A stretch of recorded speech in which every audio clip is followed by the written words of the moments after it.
رغم بروز الإعلام الرياضي النسوي مؤخرا بشكل واضح عربيا، إلا أن غزة بقيت في معزل عن هذه الثورة، وبقي هذا المجال حكرا على الذكور، إلا أن صحفية واحدة أبت إلا أن تقتحم هذا المجال بكل قوة، فلنتعرف عليها.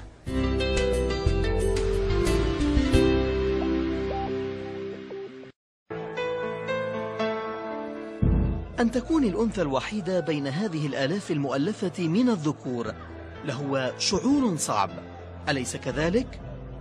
حتما هذا سيكون انطباعك عزيزتي حواء لو كنت في مكان نيل المصري، لكنها لا تشعر على هذا النحو أبدا.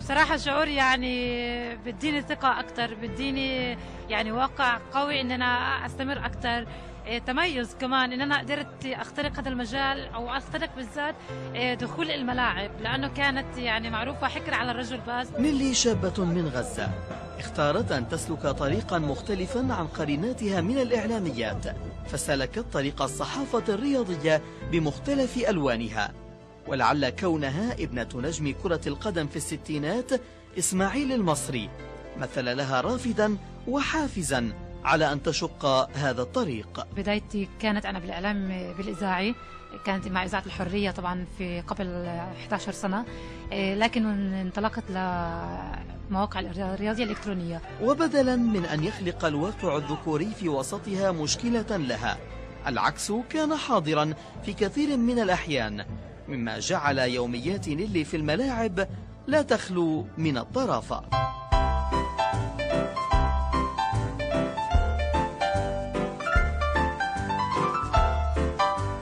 أحيانا بعض اللاعبين بيرفضوا إجراء مقابلات، مش بيرفضوا رفض كوني نيلي يعني كصحفية، ولكن يخجلوا إنه مش متعودين صحفية تعمل معهم مقابلات. ففي إحدى المرات قبل 3-4 سنوات كانت في مباراة، وكنت بصور جمهور إحدى الفرق، فجأة لقيت الجمهور بيهتف باسمي، فكان بصراحة يعني موقف محرج لحد ما يعني خجلتك شوية. إلى جانب ممارستها للمهام التقليدية في الإعلام الرياضي، قدمت نيلي أبحاثا ودراسات عن الرياضة، وتوج مجهودها بكسر حاجز المحلية لتبرز عربيا وآسيويا. الدعوات اللي وجهت إلي لحضور بطولات عربية خارج فلسطين، يعني هذه الدعوات الخارجية فعلا منحتني يعني دافع أكثر للعمل والاجتهاد.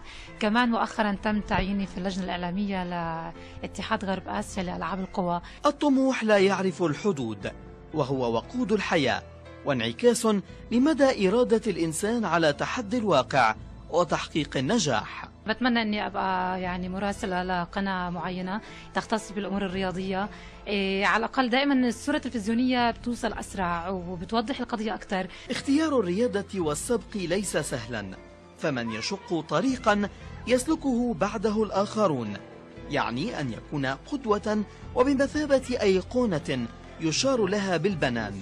ونيلي هي نبراس للإعلاميات الرياضيات الفلسطينيات. محمد النخالة لبرنامج المرأة والرياضة، قناة الكاس، غزة.